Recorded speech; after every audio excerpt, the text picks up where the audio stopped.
So the COVID vaccine continues to kill, as 35 people died the same day they were given the COVID jab. Now it's almost 5 years on since the vaccine rollout. People must know that it's caused harm, immeasurable harm, and was such an unnecessary experiment on the public. How many people out there have been harmed by the jab, or even know someone who has been harmed by the jab, or experienced all sorts of strange symptoms after taking it? We don't know how many people have been killed by this so-called vaccine, let alone how many people have been harmed. But we need a full, thorough, legitimate investigation. And this should not be brushed under the carpet. This should not be forgotten. The COVID jab is one of the greatest crimes against humanity we have ever witnessed. And I myself am going to keep talking about it until those who have been harmed by it are actually given proper compensation and recognition, and those who rolled it out knowing that this was going to cause harm are put to justice. If we allow these disgusting tyrants to get away with potentially killing millions across the world through this vaccine, then they'll just do it again. We have to keep fighting back. Montgomery Toms, I've been wanting to interview you since my own son actually showed me your work online. And I've just been having a look at your new website, which I recommend everybody go and look at. On that website, you mention, as you did in that promotion, I mean, you have reached already millions of young people your age. Your age is only 19. But 5 years ago, Monty, at 14, you write, I saw lockdowns for what they were, one of the most outrageous and brutal attacks on young people in modern history. That line, as a baby boomer, one of the baby boomer generation, that really hit me hard. I know why I've been fighting. I've been fighting for your generation to have a freer world. But tell me what happened at 14 and how you really, as it were, woke up to what was going on, Monty. Yeah, well, it's interesting because you mentioned I'm 19 now, so I'm soon to actually turn 20. So when I say when I was 14, lockdown hit, I had my birthday in, lockdown. I didn't have lockdown, other people had lockdown. And fortunately, I was blessed with two wonderful parents, which have just allowed me to roam free. Now, currently, I live in London, but previous to that, I grew up in a small kind of village outside of Peterborough in Lincolnshire. And because of that, I had the freedom of just the countryside. So I didn't technically experience lockdown. What I experienced was observing cognitive dissonance. And the most significant step in experiencing that level of cognitive dissonance, I suppose, was returning to the education system, because it was a real shock for me. Because when lockdown hit, I thought it was so preposterous. And as I write on my website, I really thought it was an attack on young people. But I thought young people would understand that. I thought it was so blatant. I thought it was so illogical. Now, obviously, I was 14, so I wasn't sat there like some little scientist. In fact, I'm not, that well versed in science, especially at 14. But I had, as I say, two amazing parents who are very capable of reading scientific literature. And my mum is a psychologist, and my dad is incredibly well read and has a master's degree in philosophy and ethics. So that as a combination was quite special. So my experience when lockdown first hit was one of studying.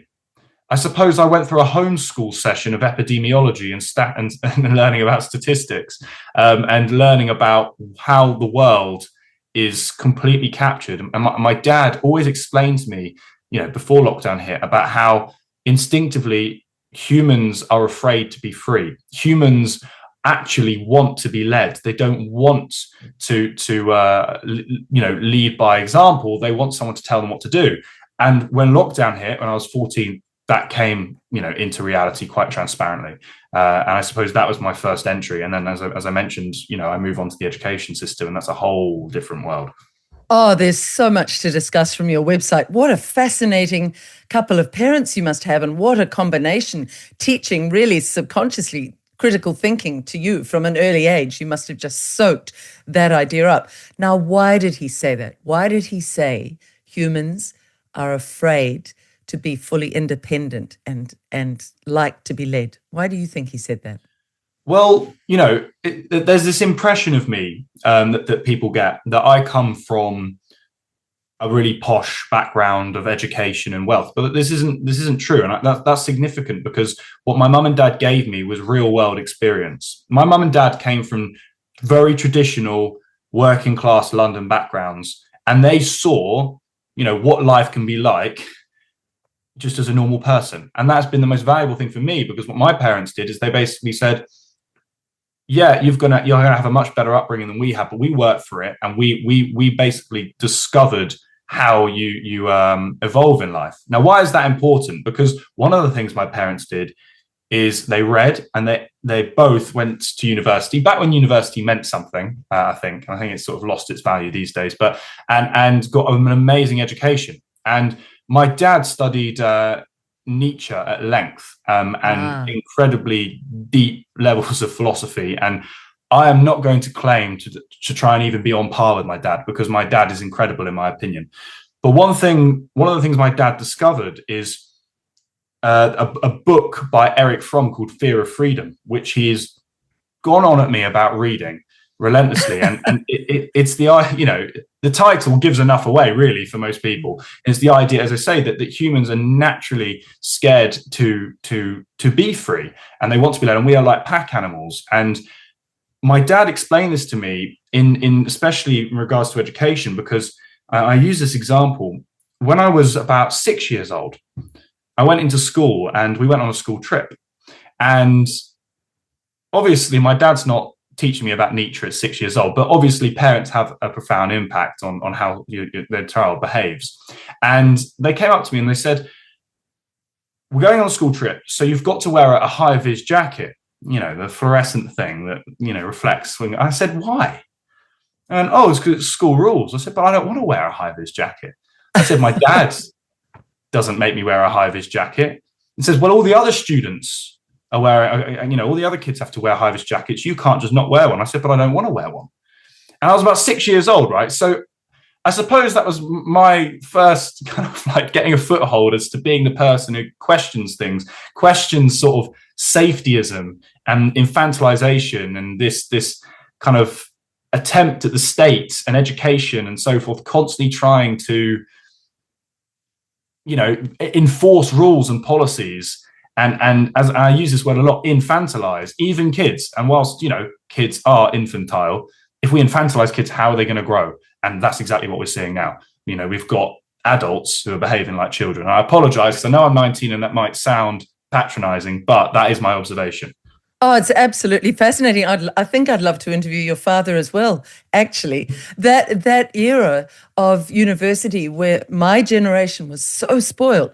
The idea of university was as a seat of higher learning where philosophy and thinking about the meaning of life and questioning everything, having highly attuned critical thinking was really the ideal of university. When my daughter went, she said it's just jumping through hoops.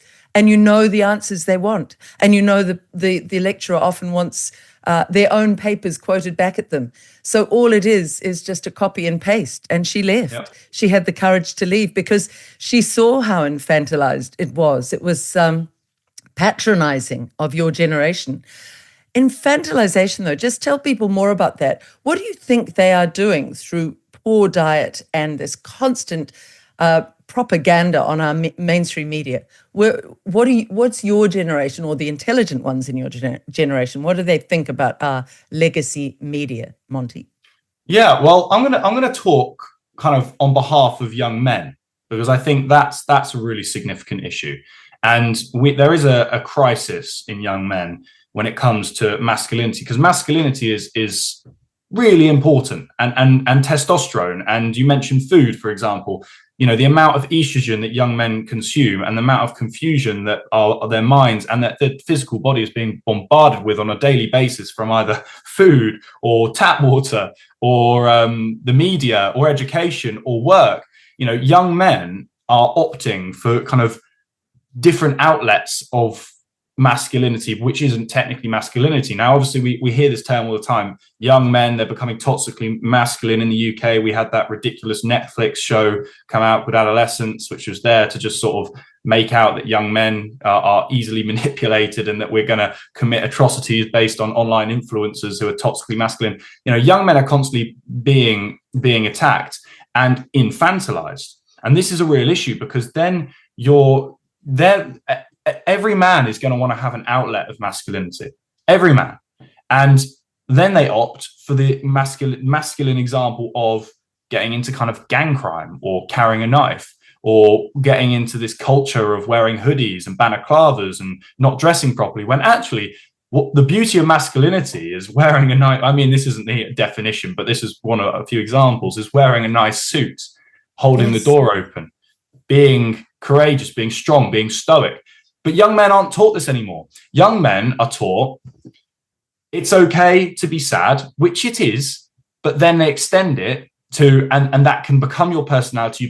You can become a victim of that, and we're going to help you. No, it's okay to be sad, but the real world is, as a man, you're going to have to learn how to deal with that, be strong, be stoic, and channel your emotions in the correct way. Because when it comes down to it, men tend to draw the short straw when it comes to needing to deal with things like combat or violence and things like that. So what we have, and I speak specifically on behalf of men, because this is something I'm very passionate about, is young men going through the education system, being bombarded with poor food, being treated constantly like children, growing up into men, but with the brain of a child, and then having these weird outbursts of their version of masculinity, which then the media and education system and so forth deems as someone like Andrew Tate or Jordan Peterson or David Goggins being the influence. Now, you can criticize these individuals, great.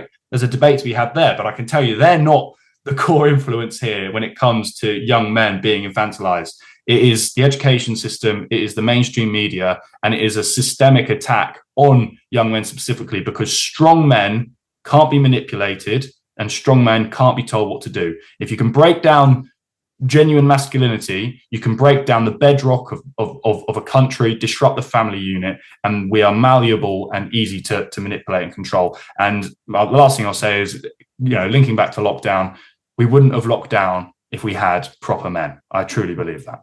I absolutely agree. They knew exactly what they were doing. When I first realized the government wants to hurt us, and then you see they want to hurt us individually, then they want to hurt, secondly, our family unit. And they want to make sure that these warrior men, that women and men working together in harmony, the woman will honor the warrior in the man, will honor that ability and willingness to lay down his life and fight in previous generations for his family to be free. They made sure they weakened the warrior in the warrior man. Mm-hmm. So let's take it right into the heart of that conversation. Where do you stand on this Agenda 2030, which is what your Prime Minister in the UK, Starmer, absolutely is working towards, to break down the individuals, the family, and now your society? Where do you stand, and when did you wake up to it, Monty? Well, I'll answer the second question first, if that's okay. I mean, I woke up to Agenda 2030 when I looked at how preposterous the management of COVID was, and couldn't be convinced that it was just an accident, because it was so cleverly done that the fear campaigns, to the mainstream media being involved, to the coalition of left and right, and everything just became a swamp of nonsense. I was like, this has been done so well, and everyone has bought into it. So I did this thing called research, and critical research. And which is really important to do, which not many people do these days because they just listen to the mainstream media. And what I discovered very quickly is that there are organizations like the United Nations or the World Economic Forum or World Health Organization who are influencing our government and have these lovely ideas that kind of are dressed up in a sense they look all virtuous, when actually they're underpinned by something far more disturbing and sinister. So that's what I woke up, when I woke up to Agenda 2030. Keir Starmer, is perfect. He's a perfect mouthpiece, isn't he? And he's going full force with Agenda 2030. And recently I attended a Just Stop Oil protest. And it was their final one. And I turned up there with a sign that said, man-made climate change is a lie, and that net zero is a scam. And what's insane is the level of programming that's gone, from, through the mainstream media and so forth. is so strong that people don't even know about Agenda 2030. And what's crazy is that Just Stop Oil, I'm saying to them, so what about Agenda 2030? Isn't that great? Isn't that what you want? I said, our Prime Minister is going full force, as you said, going full force with it. Brilliant. You're going to get what you want. What's Agenda 2030? I'm like, It's shocking. I've read both sides, and I decided... No, you haven't, obviously. The science is irrefutable. And why... So there's no debate? No, there isn't, no. We shouldn't debate this? No, we can debate it, but the evidence is clear. There's only one answer that's going to come out of it, and that's that man-made climate change is fucking the planet up. I mean, it's your future, mate. You're shouting at me. Because you're just spouting nonsense. So it's not a conversation, you're just shouting at me. I'm going to answer your question, which you just be quiet for a second. The government, no, just listen. A few moments later. I am so angry because people are deliberately misinforming people and delaying taking actions that are going to give some kind of a future for young people and nature on this planet. So globalism. You're one of those people, mate. It's your life that's going down the swanny. Okay. In 10 years' time, you're going to be thinking, So Agenda 2030 and the Great Reset. So what is Agenda 2030? I'm not familiar with it. Well, you really should be, because they love you guys. Who's it come from? United Nations, Agenda 2030, Sustainable Development Goals, the idea that we get to net zero, the idea that we bring in mass surveillance and we use that as an opportunity. No, it's not mass surveillance. Well, what is it then? We're more surveilled in this country than any other country in Europe. You okay with that? But that's got nothing to do with the climate change. Yes, it does. No, it doesn't. Well, if you let me explain, then maybe you'll understand. No, that's your assumption. Okay, so explain to me. How is surveillance, apart from them sticking cameras in our face the whole time? Do you understand what carbon credits are? Do you understand what a social credit system is? Hey? Do you know what a social credit system is in China? I'm not in China, I know nothing about China. Well, these are the things you need to understand. No, you're just a distraction. You're not answering my question, mate. No, I am. No, the fundamental science, that kind you told me that the CCTV and surveillance is associated with climate change. Yeah. So tell me, I'm telling how you. in this country? In this country. Don't tell me about China. A social credit system is the idea that your behaviour is tracked and monitored. This can be translated into control in regards That's to climate. got nothing to do with climate change. That's about people control, and China, as we know, are number one at it. And our lot are taking some good lessons from them. I'm saying that this narrative here, is nonsense. Enforces control through saying we need to use massive... No, it's not enforcing. It's trying to encourage good practice. Will you stop spitting in my face and getting angry? No. Just calm down and have a conversation. Because you're talking nonsense. You're not even allowing me to talk, because by the time I evolve the everything conversation... you said is nonsense. I think everything you've said is nonsense, mate, but I'm still being respectful. I've got the scientific community behind me globally, mate. I've got a lot of scientific community behind me. No, too. you haven't. No, you've got fossil fuel funded evidence by groups that are supported by the fossil fuel industry to provide misinformation and distract people from the real problem. Yeah. That's the problem. Okay.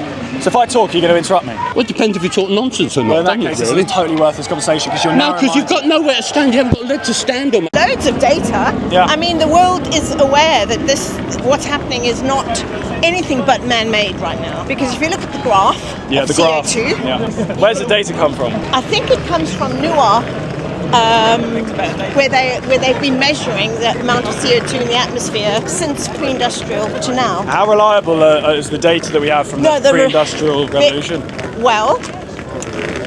I don't know the answer to that. Man-made climate change, we have to do all we can to stop it. So we are the only ones that can stop it. Including hurting like good ordinary working people. Taxing them with £12.50 a day to drive in London, for example. Like, is that a good idea? I don't live in London, so I can't really comment on that. Yeah. But what I will say is that in terms of travel, we should all be looking at sustainable ways of like public transport? Public transport, walking, cycling. Do you think there's an issue with air quality?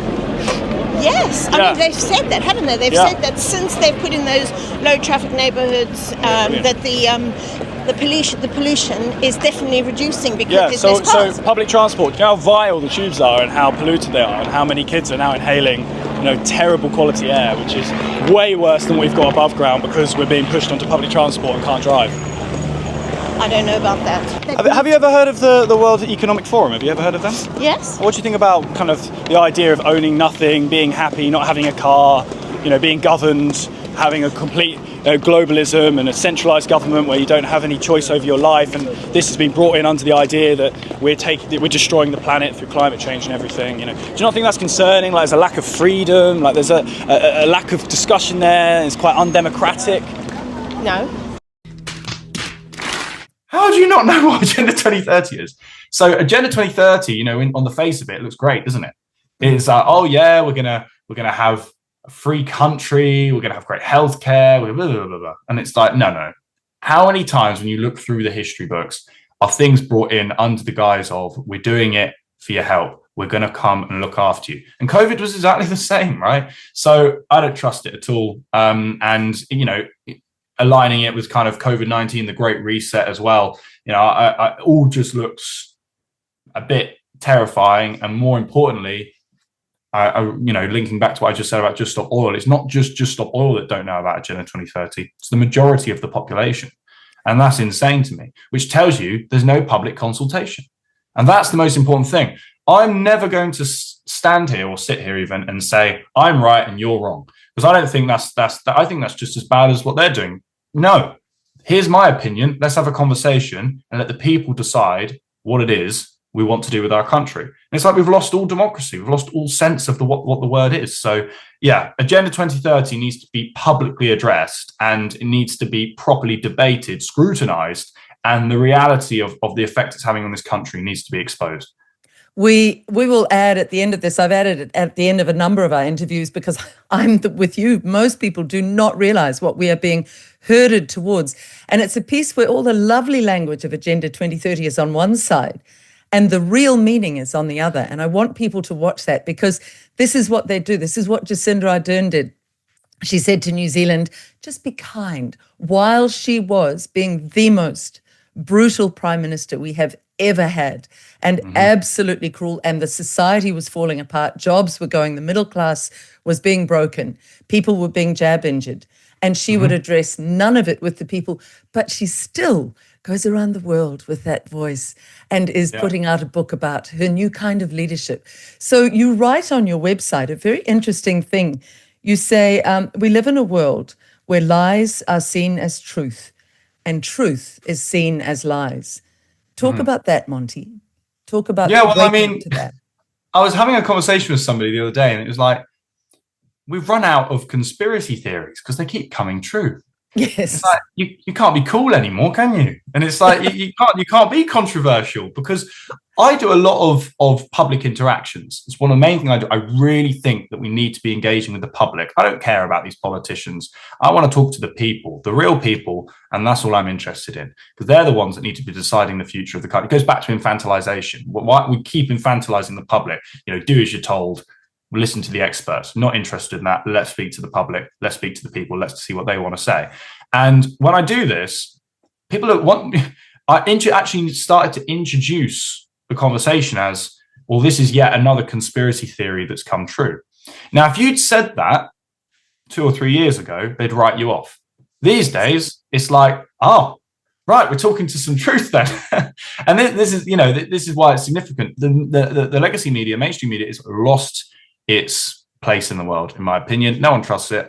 And we are in a position where those who completely contradict, what is deemed as reality through the mainstream are now being given more credit. And, we are the truth now. And you could even, I can't believe I'm about to say this, but there could even be a danger in this, because it's getting so chaotic that there's so much, conflict of interest, and truth is becoming so foggy. And it's really hard for someone like myself, who is making these claims, that I don't, put a foot in the wrong direction and actually make a mistake there. And something that I've been so focused on, especially around COVID, especially around the climate change, kind of propaganda and so forth, and all the other things that I discuss, is thorough research. And if you're going to have these opinions and you're going to be this controversial, you must back it accurately. You must be capable of arguing, and you must do thorough research, because it doesn't benefit anyone if you make these bold, sweeping statements without actually being capable of holding that conversation and debate. So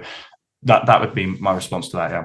Let's talk about your grassroots campaigns, because I think this is where it gets really interesting. So you're even bypassing being online. And I have a friend who swears that a lot of evil comes to all of us through this online platform. And we all know Facebook is absolutely broken. Mark Zuckerberg is absolutely corrupted beyond measure. X is maybe more like a town square where you've got millions of voices all going off at once. You have to, as you say, be selective. But I love what you're doing, Monty, and we'll show some of these clips as we go through the conversation. You just go out into the street, as you referred to earlier, with virtually a sandwich board on, with a statement, and you start talking, don't you? Well, yeah, I mean, what else are you supposed to do? I don't trust social media. I use social media. And, you know, I do get good engagement these days. Obviously, in COVID times, the level of censorship, shadow banning, and all of this nonsense was just, you know, just so toxic. It was impossible to get a message out really that way. And that is when I first evolved the strategy of, okay, I won't use your social media then. I'm just going to go out in the street and tell people. And I think that's the best thing to do. And I've not stopped doing that. And, you know, a lot of people haven't necessarily kept up that momentum, because there was, back in 2020, 2021, 2022, and to an extent 2023, quite a grassroots sort of movement in this country of a lot of people going out and interacting with the public. But, you know, people maybe don't have as much energy as me or don't have that longevity, but I'm not stopping. You know, I'm out relentlessly, and it's really not easy. It's really hard. Don't get me wrong. You know, to an extent, I enjoy the public interactions, but I'd rather not do it. That is the truth. And going on a tube in a confined space in London on my own with myself and someone to film a bit of footage for me, you know, and then just talking to the tube about issues that people are going to find, you know, quite hard to take on board is not easy. But what choice do we have? While we're resting, I don't rest. I can't rest. I have as much sleep as necessary, and I make sure I'm just constantly focusing on pushing back against authoritarianism, because in my opinion, what the World Economic Forum has crafted and what and United Nations and Agenda 2030, etc., you know, what that there was established in a very clever and cunning way with organization and dedication. And unless we respond with the same level of kind of stoic, relentless graft, then we're not going to win. So I know it's just me, but I'm hoping, you know, I'm praying that if I continue on the path I am, I'm going to make a real change. It's just quite a slow burn, but we'll see. I'm spreading information today about the dangers around digital IDs. If you don't know what digital IDs are, essentially it's the idea that all of your information is stored in one place, whether that be your vaccination status, health records, financial history, where you go, what you do. It's the idea the government can have access to this information. I don't think we trust our government. I don't think anybody does, no matter what you believe in. So I'm just handing out information today. I think there's too much authoritarianism in our country, too much control. I think we're told what to do too much, and people are waking up to that. So I'm just going to hand out some leaflets. Just have a read. Thank you so much. Let's keep up the grassroots activism. Let's make sure people know about these concerning topics, especially digital IDs, because it's coming and we've got to fight back. What you really need, listening to you, we need Monty's army in every country in the world, and we'll get to that. I think you need a whole army of your generation and our generation. The boomers have so betrayed the world by being so weak. And having had such an easy time of it in our youths, so many of my generation, and I'm talking here about even the people I worked with when I was in mainstream media, to my chagrin, it's not something I'm proud of now, because I left because I saw the lies then, but I didn't realize the extent of the lies. But they must know they are now doubling down on being shills for these very evil globalists. But what's it like when you're in the train and somebody takes you on, Monty? How do you cope with that? Does that happen much? These days, not anywhere near as much as COVID times. Just think about it. You're going on a tube without a mask. That's hard enough. And then you're telling people to take them off. Then it gets a bit harder. So, you know, back then we had police interactions on one occasion where a policeman who was off duty claimed we were, this was past COVID regulations, so we didn't even need to wear a mask. We just, you know, were on the tube talking about, I think we were focusing on social credit systems and a cashless society. It was the topic that myself and a few others were discussing. And a police officer stood up and accused us of disrupting the peace, whatever that means, you know, our right to protest, essentially. We've had that, obviously. I'm not going to use the words, but I've had all sorts of nasty things thrown at me. You get pushed sometimes, you get people being a bit, you know, argy-bargy. But these days, it's very, very, very different. You go on and the tube and you discuss a topic which is quite current. For example, recently in the UK, there's been strong hints towards sun blocking, and the reality of geoengineering, the government putting millions of pounds into this project. Sun dimming, he calls it. Keir Yes, Starmer. sorry. Having pushed all of you to go on to these ridiculous solar farms that are covering your beautiful English farming countryside, and those solar farms are full of toxic material. If there's a hailstorm, it ruins the soil underneath. Yeah. So now you've got solar farms, and he dims the sun. I mean, you talked at the beginning about COVID. It's so bizarre to even begin to think that makes any sense at all. It's so illogical. It's so illogical. But yeah, so what's been the reaction when you go and talk about sun dimming on the trains? Amazing. It's been amazing. People are waking up. Of all the topics that I have engaged with, for some reason, I can't say why, but I've had so much engagement, but more than engagement. It takes a lot for somebody to take the first leaflet. And this is the sheep mentality of humans. If the first person doesn't take a leaflet, you can pretty much guarantee the rest of the train won't take one. Wow. Because it's like, oh, he didn't take, I don't want to be the odd one out. Whereas if you've got the first person, you sort of have a look around, who's most engaged? And you go for that person first to hand them a bit of information, and you're hoping they're going to take it. And then the rest of the carriage will all take a leaflet. Well, I did, I've been looking at kind of sun blocking or dimming, and I've been handing out the leaflets, and everyone gets handed out. I'm running out and everyone's taking them. So brilliant. I'm going to be doing some more around digital IDs, and I'm going to see if there's been a shift in that area too, and see if it's a topic thing. But from what I can tell, the engagement is really, really good. Today I'm spreading some information about geoengineering. Once again, it's another conspiracy theory that's come true. It's basically the idea that we block the sun in the name of global warming and man-made climate change, which in my opinion isn't even properly debated. I don't think blocking the sun is a good idea. The way they want to do it is by spraying chemicals into the sky, chemicals that are going to harm us, chemicals that are not good for our body. I said this a year ago, 2 years ago, I was called crazy, and now suddenly it's in the mainstream media. So I'm just handing out some information today. It's a bit of extra information on top of what I just said. Thank you. Cheers. Cheers. Thank you. Cheers. There you go. Thank you, brother. Thank you. Of course you can. Just a bit of extra information on there. There you go. Cheers. Appreciate it. Have a lovely day. Thank you so much. Have a lovely evening. You too. Enjoy what's left of the sunshine as well. I actually had one individual when I was doing digital IDs, which disagreed with me entirely, said what I was saying was dangerous. All I was saying was that we should have a democratic discussion around digital IDs. They shouldn't be mandated, and that it's an invasion of our privacy, and it's very, very concerning. And apparently that was dangerous.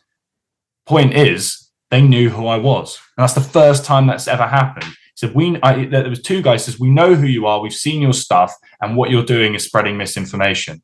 And what they wanted to do was try and get at me, but what they did instead was empower me so much more, because it's like, brilliant, I'm reaching the right people. People are seeing my stuff, and it's annoying you too. I'm a spanner in the works, and that's exactly what I want to do. So hopefully, I am achieving something there. And I'll be honest, in the past, I'd say 10 to 15 days, I have had the largest amount of engagement across my social media as well. There seems to be a real shift happening.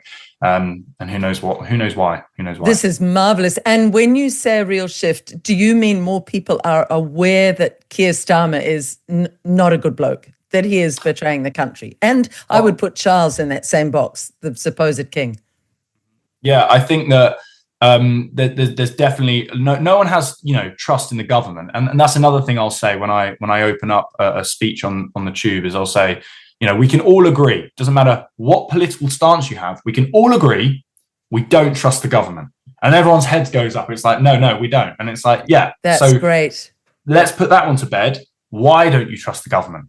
And they don't have the answers. So what we have is a lot of people who are mistrustful of the government, but don't know why they're mistrustful, don't have the facts. What we need to do is go, hey, this is why. And what we mustn't do is fall into the trap of being puritanical. And this is something that's very, very worrying, I'm finding, is that people who are agreeing with me are attacking those who want to learn and want to be, people who maybe criticize me. I am much more willing to talk to someone who criticizes me in a polite way than I am to talk to somebody who comes and says, "You're amazing. I love everything you do." That's not to disrespect those people, but I'm willing. My willingness is around waking up people who are completely asleep to these things, right? So what we shouldn't do is move in the direction of, well, I've been telling you this for 5 years and did it. No. We have to, if we want any sort of progression, if we want to really make a change, we need to be explaining to people in a humble way as to why the country is in the state it is. And then we'll actually achieve something. And as I said, I've had a vast spike in engagement. And I think that's because, as I say, people are really unhappy with what's happening in the country. And I'm delivering them a message of, well, this is why. And then you're getting people going, oh, I didn't realize that. Oh, what's Agenda 2030? Oh, what's Sunbot? Oh, that's crazy. And it's really, there's a massive shift. Something's changing. That's really positive. So let's take the drone sort of 30-foot overview, and then we'll come down into some of the actual issues. Monty, when I was researching, as you did in those early years of COVID, there was one morning about 4 a.m. where I got up to make myself a cup of tea and I went, Jacinda Ardern is willing to murder her own people. I must be going mad.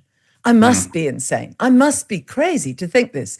But there's no other direction that my research was pointing me in than that. She was willing to maim and murder New Zealanders. And it was so shocking because I had always questioned the government, but I had always thought underneath they're trying their best. They're just incompetent. This then shifted my thinking into the government is evil. And then from there, you start to look at the link up of governments across the world. You realize this puppet, Ardern, has gone to the WEF and probably had, that we've just had on the train with Macron's Starmer, or it was a tissue, but it's amazing it reflects. But definitely there was something very wrong with our Prime Minister, and she was part of a greater cabal. Yeah. Now, that's really hard for people to start to understand. What do you say to people when they go, oh, the government wouldn't do that to us? They wouldn't be that evil. Yeah. I don't know if I'm sure you remember the global pandemic treaty that was put forward, of course. And they're still trying to push it through, Monty. James Roguski, the journalist. I've actually, talking of research, this is something I've been studying a little bit today because I attended the demonstration in Geneva against it originally when it first came forward, and it was a really significant turning point actually because it provided us with a real talking point for people. Because I make the point of this pandemic treaty is coming forward, which essentially offloads power and responsibility of health and well-being to a private institution that we the people didn't even elect. But does that not concern you? And everyone's like, well, yeah. And it's examples like that, which is really, really important. And let's just stop the interview right there because this is so important for people to understand. It gives away the British sovereignty. That means that if you don't like what they roll out when they declare there's a pandemic, another made up planned demic, they then make the rules, which can include you will have forced jabs. You will have people coming to your door. You can't then complain to your local or your national politicians because it's now become an international group that makes those rules. That's giving up our voice completely. And that means your children will have no voice to fight back. And I think people really need to understand just how evil that is. In fact, Monty, I'd love to put you in touch with James Roguski, the journalist who's specializing in looking at this. And I've just put up an interview with him. I think you and I and he will do another interview where you can dig into all your questions because he's really studied how evil this is. But yes, just get back to your story there. So you were realizing in Geneva how bad this was, and then what happened? And I in one sense was thinking how bad it was, but how perfect it was as a talking point, you could say modern talking point, a recent talking point, because if you bring up COVID now, people are really disinterested. They don't get the relevance of it, and people want us to shut up. But I'm not going to do that because until there is justice for those who have been injured or died because of the COVID jab, until this is public knowledge and widely recognized as the most horrific, disgusting attack that we've seen, I think you could even argue ever. I'm not going to stop banging the same old drum, I'm afraid. And the pandemic treaty sort of, opens up that conversation again. But you asked, to answer your question, if I was to discuss something like the Great Reset or to discuss something like Agenda 2030, or to say your government is evil and wants to hurt you. I basically say, good evening. I'm not going to go on my whole speech, but I'll just say, good evening, everybody. Today I've come to discuss a really important topic. I don't think any of us ultimately trust our government. But do you know why that is? My concern is there are private institutions that we, the people, didn't vote for. And in the UK, we pioneered democracy. We are there basically upholding what is the beautiful thing, which is the people having a voice in terms of how their future and the future of their country. And I don't think the people, well, this is what I'm sort of taking away from my speech now, but I will say I don't think the people, have that voice anymore, because it is being offloaded to the likes of the United Nations or the World Economic Forum.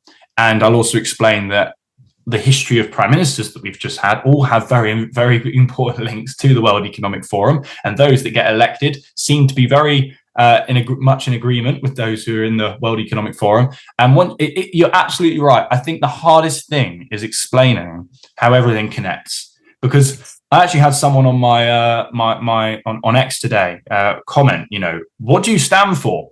And it kind of got me a bit concerned, because do I not make it transparent?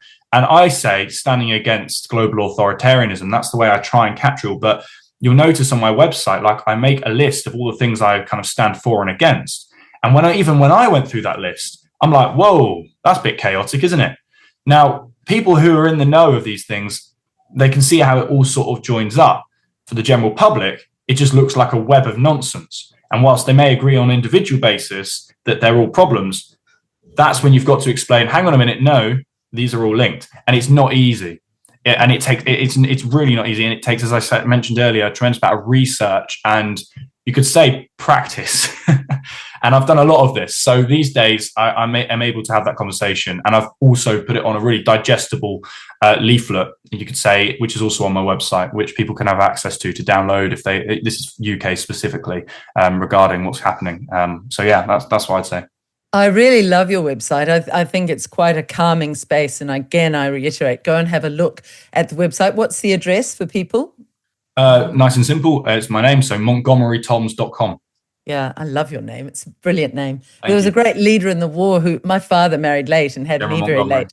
And he just revered Monty, as they called him. It's a wonderful name. It's the name of leadership. You will be asked this many times. Will you one day, do you think, take this into politics, Monty? Or you mentioned earlier, I don't really think politics is the way. What's your feeling on that at the moment, at 19, at nearly 20 years old? My aim is genuinely to instill change. And my kind of mentality is I will outwork you and I will not stop. Meaning, if I'm just going to be relentless in it, then doors are naturally going to open. However, at this point in time, no one is going to let me into any position of mainstream public speaking. However, who knows what's going to happen in the future? Would I actually want to bring this into Parliament and become an MP?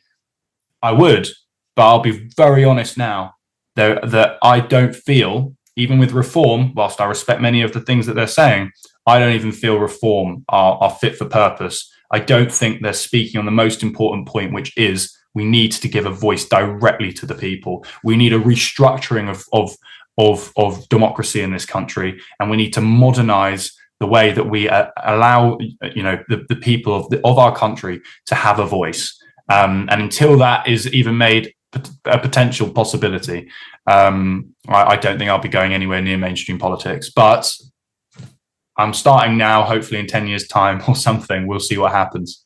And maybe the world will have shifted. I waded into that 11 weeks before our New Zealand election in 2023, Monty, and I just said to those around me whom I trusted, my inner circle, we'll just do it with love and integrity.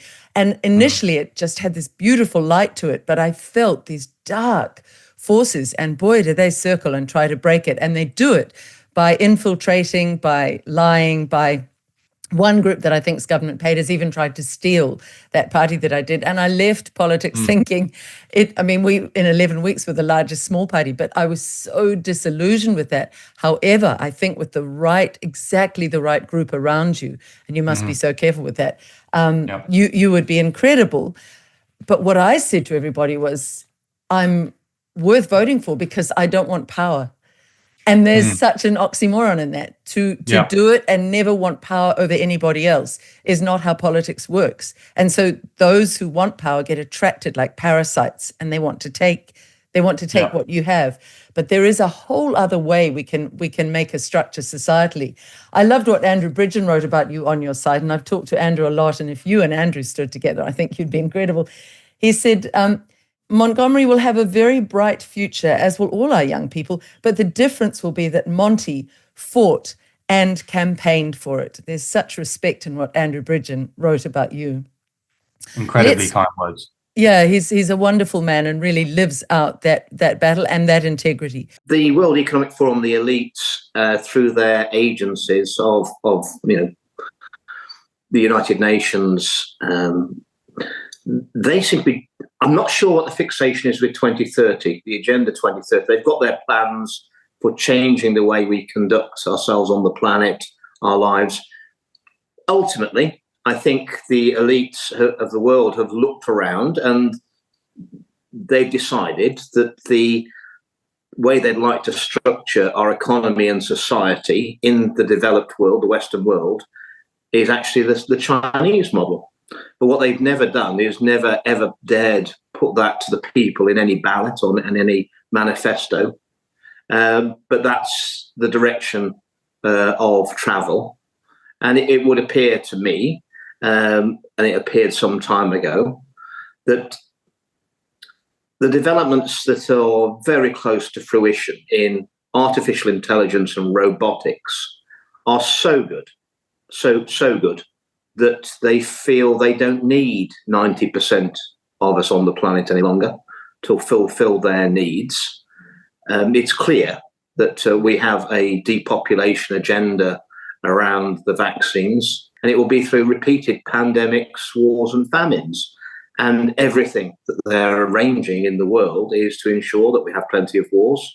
Now, we've got a major conflict in Russia, in Ukraine, which could go global at any moment. We've got constant fear of a major engagement with China, possibly over Taiwan, and the Middle East is on fire.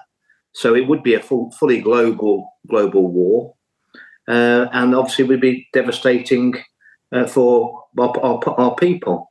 And on top of that, again in lockstep, governments are making bizarre decisions and legislation, which is making it very, very difficult for our farmers to produce food. They're attacking fertilizer. They won't be able to afford to use that. That's going to have devastating effects on crop yields and food production. And then, of course, there'll be terrible death and destruction, and there will be conflict in the part of the world that's absolutely starving. Unless the people stand up, and we need to stand up together around the world, the people who are willing to stand up for the sake of our children and our grandchildren. I mean, the future for humanity is looking very dark. But let's just go back to the bigger picture before we dive into your individual thoughts on your website. The bigger picture, beyond the fact that we have evil leaders who are willing to hurt us, beyond the fact that they've linked across the world and they work in lockstep, so somebody's dictating policies from above. The bigger picture is that the United Nations has become really a communist, Marxist, sort of fascist mixture. It's wanting control, and the WEF, the World Economic Forum, is a subset of the United Nations. The bigger picture, Monty, is that the United Nations needs to be pulled down. It is utterly corrupt. And the WEF, any leader who goes there, needs to be called a traitor and put on trial, I believe. So where do you stand on that bigger picture? Have you seen all of that corruption, and can you get that message through when you talk to people? Well, I did a little video a couple of days ago, which was a little bit humorous, but there's truth in it. You know, we have this historic, building landmark called the Tower of London, where we behead people and lock them up. I'm not suggesting that. Maybe some would. But that's where these people need to go. That was my slightly humorous approach. But Okay, people, so behind us we have the Tower of London. This is where the likes of Patrick Vallance, Chris Whitty, Matt Hancock, Boris Johnson, Sajid Javid, Klaus Schwab, Bill Gates, anyone that has been involved and has been complicit in one of the most authoritarian attacks on the general public, which was lockdown, COVID mandates, COVID vaccines, etc., extending to even more authoritarian, illegal measures against the people. If we want to bring back proper British constitution, if we want to properly fight and put these people to justice, we need to lock them up in the Tower of London, and then we'll finally be free of these evil, technocratic globalists. Trump is looking at Alcatraz, Monty. He's looking at Alcatraz. I mean, we need genuine recognition for those who have been hurt, and then we need, for example, a legitimate COVID inquiry. We had one in the UK. It was a complete whitewash, and I don't know how familiar you are with the UK COVID inquiry, but one of the things that they had to do is they had to submit the questions to the COVID inquiry before the inquiry. And then someone goes through the questions and accepts or denies them. So you tell me whether you think that's a fair conversation and a fair kind of inquiry as to what happened. So the UN needs to be disbanded, needs to be taken down. The World Economic Forum. In fact, it doesn't just need to be taken down, it needs to be investigated. Yes. And who's going to do that? Who knows? I mean, it's such a... We're not, to even think or fathom getting to that point seems so distant, but maybe that's a little pessimistic. But I mean, it needs to be not reformed, but destroyed. We need all forms of private institutions that are influencing our politics to be eroded, and we need to reclaim our democracy and the people's voice. That's what we need. It's a web of deceit and lies and would-be tyranny. Let's go to your main platforms. Freedom first, you say. So talk about that, where you include free speech, bodily autonomy, and you mentioned this earlier, the digital ID issue. And with that comes the centralized monetary CBDC, where we only have to look at China. They all have to have digital ID. And the Chinese government controls their money digitally. So if you or I were talking in China, we would come off and our bank account would have been frozen. We'd have no way to access anything in society and pay our rent and live in a home and drive a car. And so we'd be living on the street. And there is footage of many Chinese now just sleeping on the streets. They've been ousted from society. So we don't want that. So tell me about freedom first. That's what you say.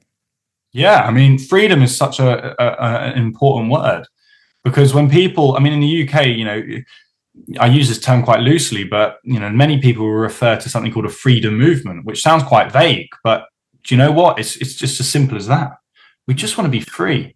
And all the things that we've mentioned in this interview, whether it be infantilization, the education system, COVID, lockdowns, net zero, constant needs to tell people what to do, finger wagging, social credit system, digital ID, all of these are just unnecessary.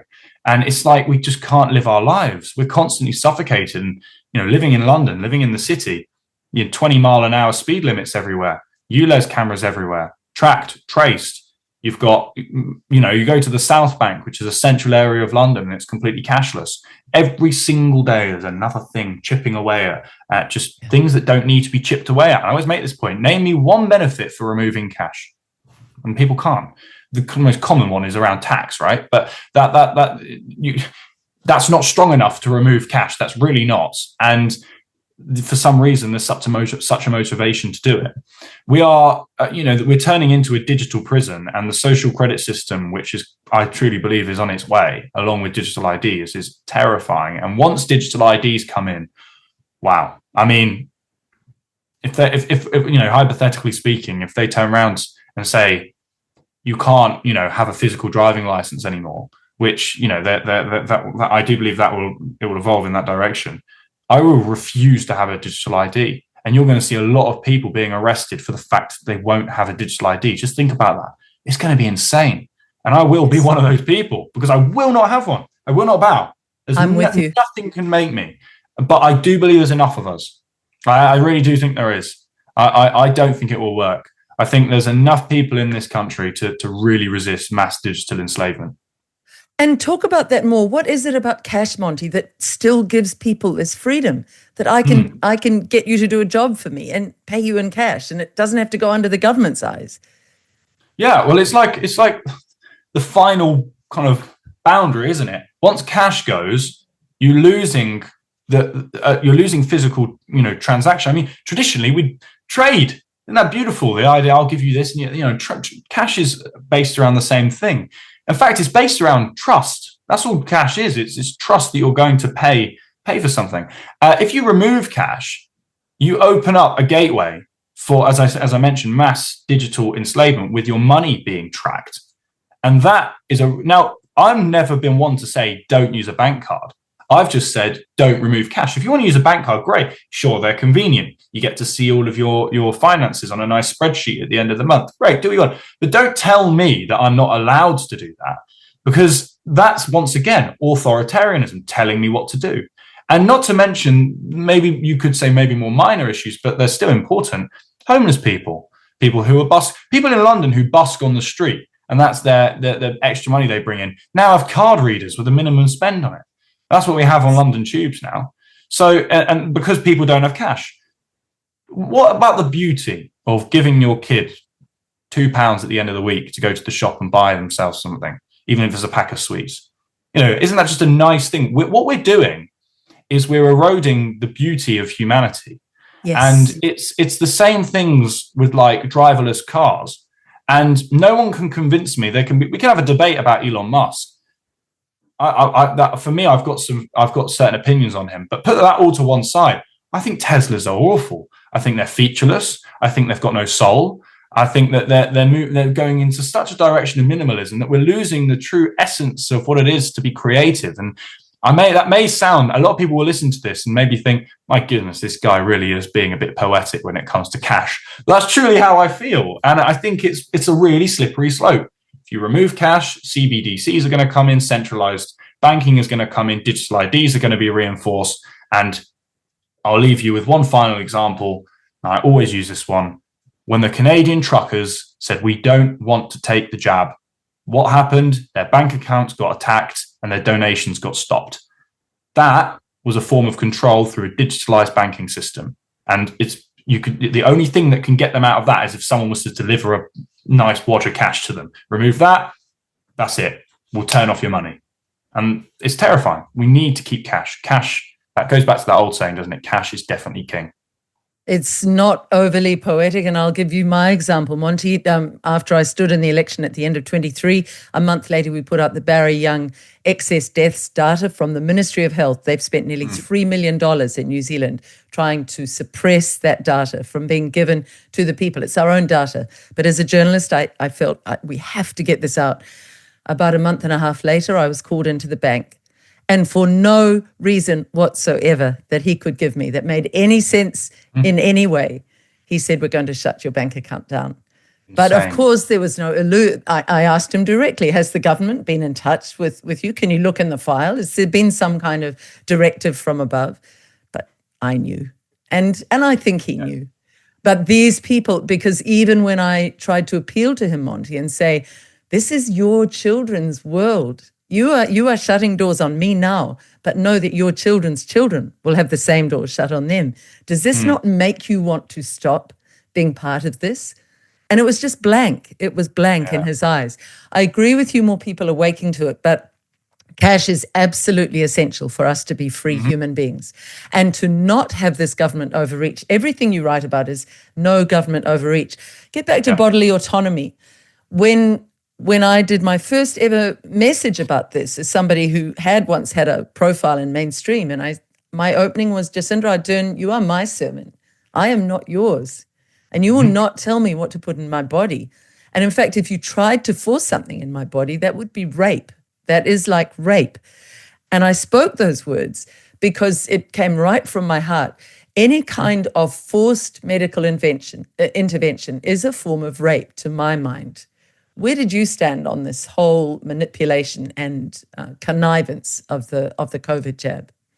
Well, I just want to say something that I've really enjoyed about this interview is the fact that whilst we've touched on kind of my history regarding lockdown and the education system and being a young person during that time, we've explored current topics, which whilst I'm absolutely grateful for anybody who wants to listen to my story, we don't, the questions I always get asked do tend to be quite repetitive in terms of my experience of the education system. So I just want to say thank you for giving me the opportunity to sort of platform my opinions, that are more recent.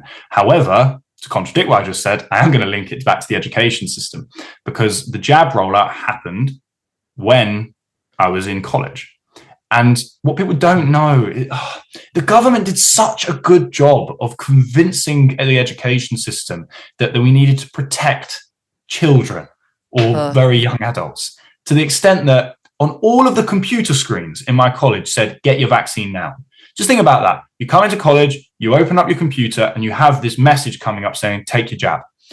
Then we get tests distributed to us, and that my pile on the table, I said, I don't want one. And you sure? I'm like, no, I'm all right, thanks. And the tests just stacked up on my table, and everyone else was just taking them. And it is as simple as just saying, no. We had testing tents. We had signage everywhere, sanitized stations. I busted a lot of those up. I ripped down as much propaganda as I could, rejected it all completely.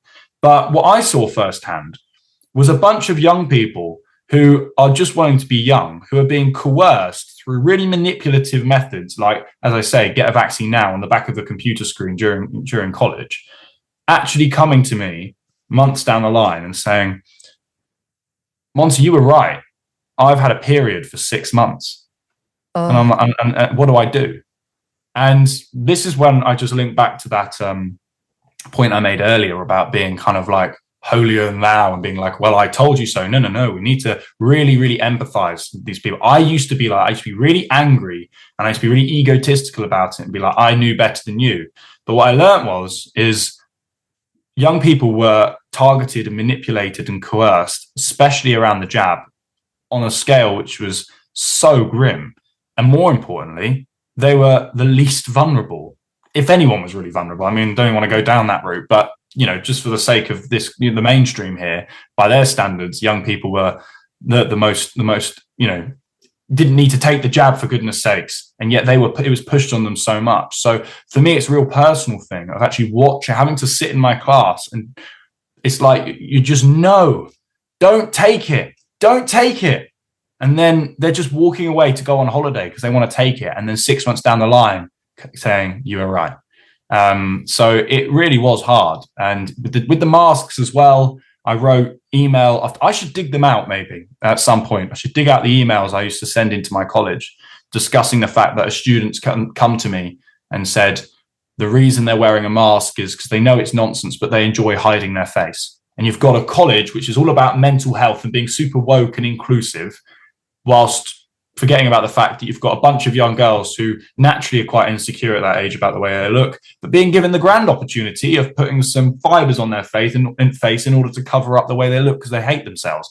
But you're very happy to enforce that. Who knows what's happened to young people? So it seriously angers me. I'm never going to forget it.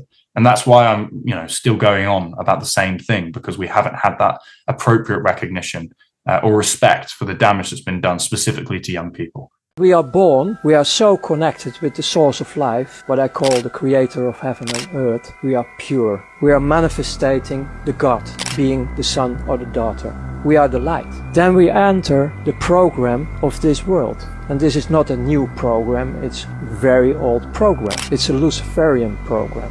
They start to raise us up through our beloved father and mother in a program to end up in the slavery system we have. Because we are just a source to use. We are the value, we are the light, and they want to suck it completely. Like screwing the orange completely, sucking everything out, throw it away. Once they call this the American system. You consume it and you throw it away. And that's what's happening on this planet. It's going through your parents. They love you, they want to take care of you. They put you in the vaccine programs with a lot of chemicals to damage your immune system. It's in the school system. It's everywhere to be the perfect slave. I was talking to an actor yesterday who was in Hercules Gillies and Xena and a really fit, healthy New Zealand male.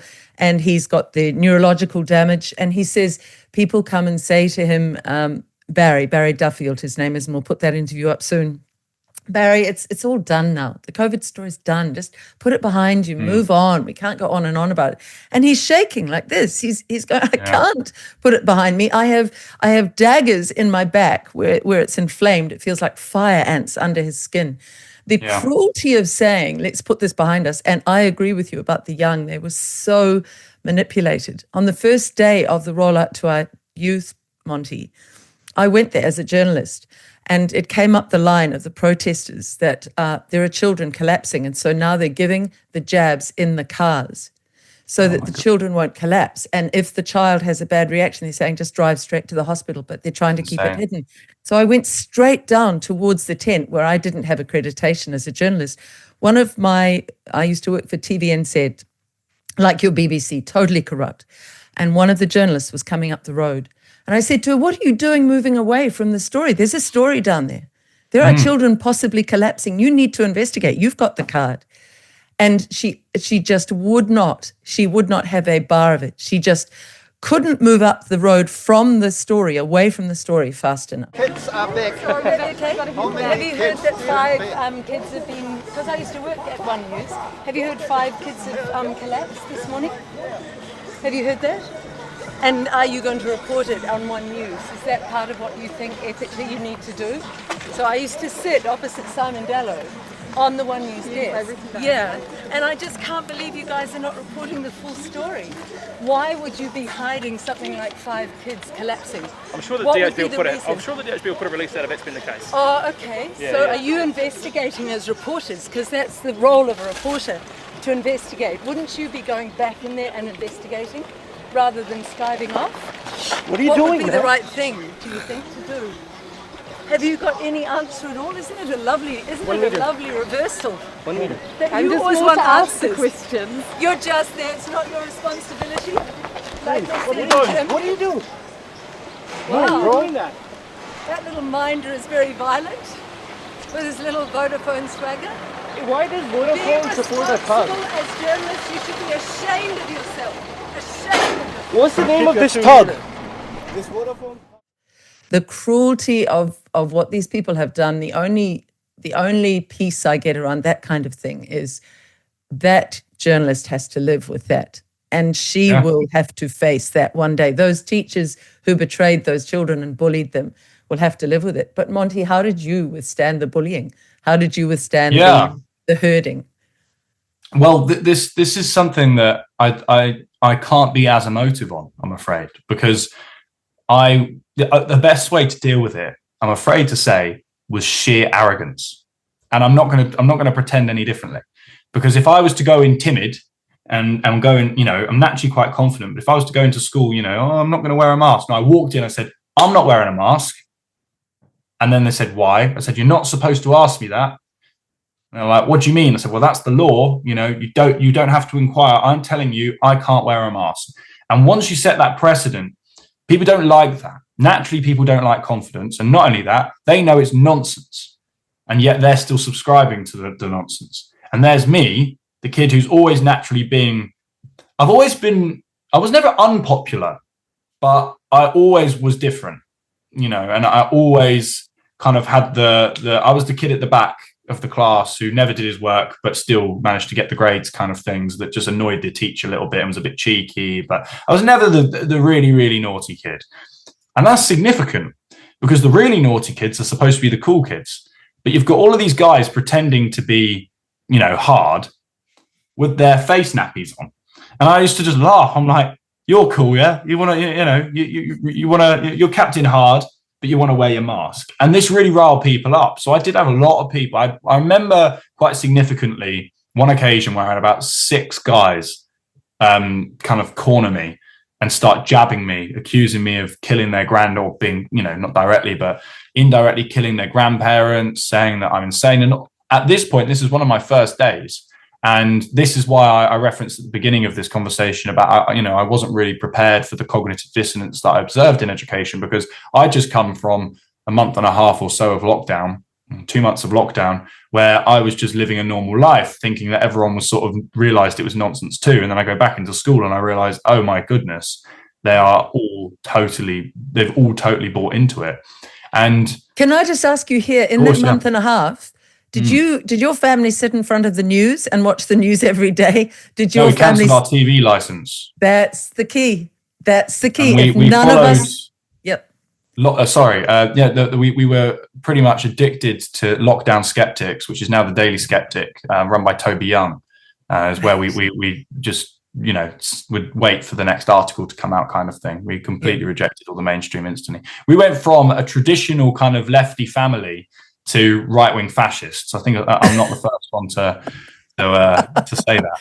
There is no left and right. I used to support Bernie. I cheered Obama. I mean, we've all been there. Yeah. And then you wake up and you realize, my God, what did I believe? So just getting back to that, interesting though, that you didn't watch TV. If everybody switches off their TV, their mainstream media, that is the first step. The second step is saying no. So you came from that lovely month and a half, you came back into school and went, everybody's propagandized. They've all been brainwashed. Yeah, and the worst part is I was like, but don't worry, my science teacher and maths teacher will understand the statistics fine. That's how blasé I was about it. Be like, I'll just speak to them about Sweden. You know what I mean? Like, it's kind of obvious. Have you not seen the data? Excuse me, sir, what do you think about the data in Sweden? Monty, I think you really need to go away and think about what you've just said. And I was a bit like, you're my maths teacher. I'm supposed to look up to you. Suddenly a 15-year-old kid is spouting truth. And I've got my maths teacher I'm supposed to respect denouncing me and saying I need to being really patronizing, just sort of laughing at me as if what I'm saying is it was the science teachers and the maths teachers who are actually the worst, which, kind of makes sense. Trust the experts. But the students, eventually what happened is I stuck it out. I never wore a mask. I never, not only did I not wear a mask, I told people why I wasn't wearing a mask. I wasn't quiet about it.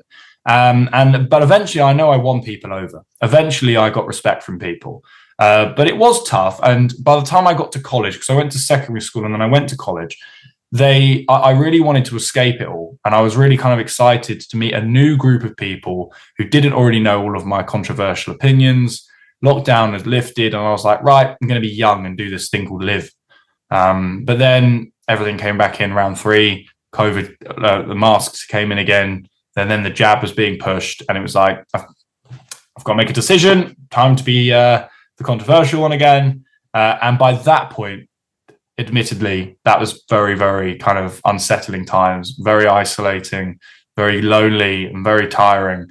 And that's when I started commuting into London, meeting wonderful people, and then I've moved to London, and now I'm grand. I'm absolutely fine. I'm fighting for truth. I'm fighting for reality. But there was a little patch of about a year and a half where every day was dragging myself through kind of the pain of needing to be the different one, needing to stand up and say, I don't believe this is the case. I mean, then you get over to all of the gender stuff, which is even more chaotic. And then I go to university and then I get into fights and I get forced out within 3 weeks. And there's a whole timeline of relentless fighting back, which has got me to where I am today. Do we want to move? Yeah! I'm afraid you're governed by the people.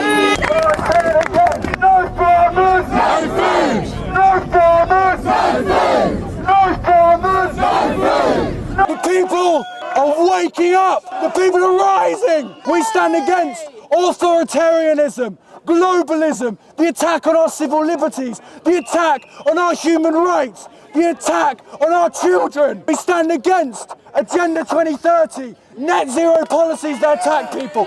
Bill Gates, the World Economic Forum, more farmers, more farmers, more farmers. We truly are the majority, we truly are the dominant force. They call us far right. We've had anti-vaxxer, we've had all sorts of horrible labels put our way, but instead, we don't care because we're still here. We're still fighting, we're still standing for our rights. Together, we have an immense amount of power and unity. Look at this, this is beautiful. More farmers! More farmers! More farmers! More farmers!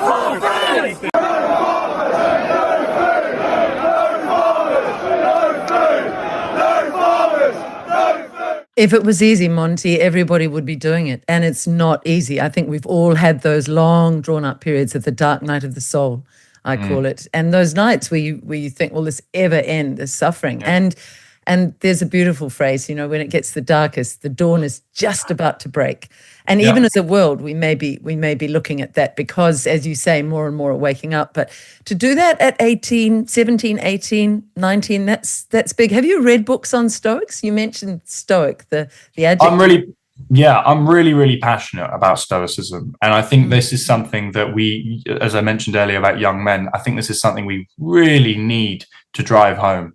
Acting out of duty and responsibility and putting your emotions at times on the back burner. And if we were all to act out of our emotions, specifically young men, where are we going to get? Well, you're going to get school shooters.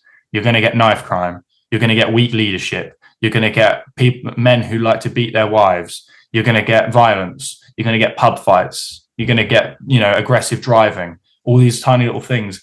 All comes from having a complete lack of control over your emotions. Every day I wake up early in the morning and have to force myself to look at my running shoes and put them on and get to the gym. I don't enjoy it. I hate the gym, but I go out of responsibility and duty. And the same applies to what I'm doing here. I feel like I'm a soldier amongst many others, and it takes stoicism to be able to get through every day, because every day is far more miserable than happy. So I wouldn't have got very far if I focused on my emotions all the time. That's not to say I'm unhappy, because I think it's very rewarding, and I'd love to definitely stay in touch. And I've got some very optimistic plans coming up, especially in the UK, which I really want to push forward, where I'm finally taking all of the hard negativity that we've all been enduring over the past few years. I'm really trying to push it in a direction of positivity. I would love to stay in touch with you, because I think it is this dance between here's the truth and it's dark and it's depressing and it will break you before you find yourself and find the strength to know that there is a better world on the way. But we have to dance with the better world that's on the way as well. As you talk, I'm thinking of lots of people I'd love to do interviews with you on, because there are some really wonderful people around the world who are seeing that new world that's coming.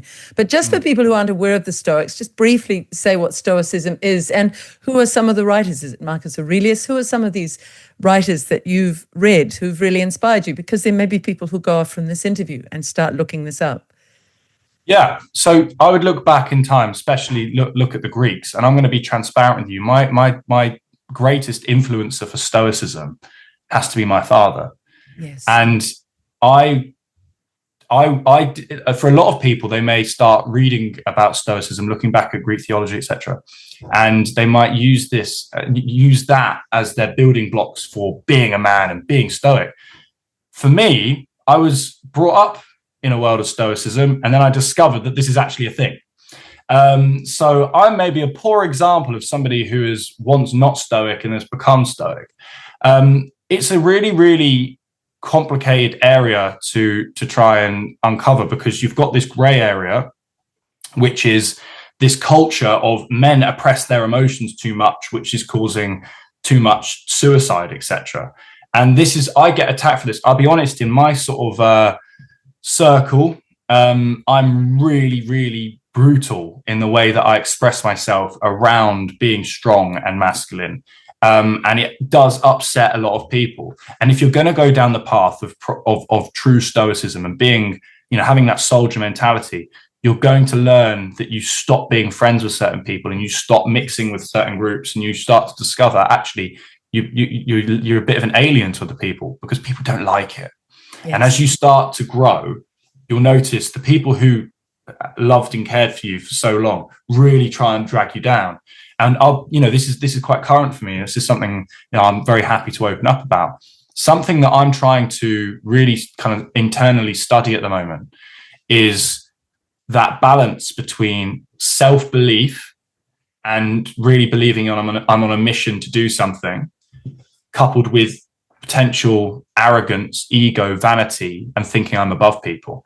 And that's a really complicated internal issue to try and work out, because the more I push on with what I'm doing, and the more I talk about stoicism and being a man and as I drive that topic home, the more people I tend to be falling away from. And I'm going to say that you'll have to ask me in our next interview where I'm at, because I've not discovered whether I'm the bad guy or whether I am, naturally evolving and just moving away from certain people. So it's a really complicated journey. And it's something that I do recommend people study, fine, but also look within at the simple definition of when you wake up in the morning and you don't want to do something, but you have to do it. Do you do it? And I think it's as simple as that.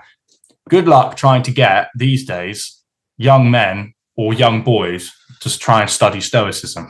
Not going to happen. We need to be sort of just making it a cultural, and it needs to be a natural cultural shift, just as it was for me growing up. And my dad saying, I remember, perfect example, right, we're going to build a patio. I was like, no, I'm not. And my dad just made me shift tons and tons of sand over my Easter holiday. And he did it on the principle of, you've got to do things in life you don't want to do. And that, to older generations, I think is quite a normal statement. But for young people, that seems a bit bizarre. What do you mean I have to do something that I don't want to do?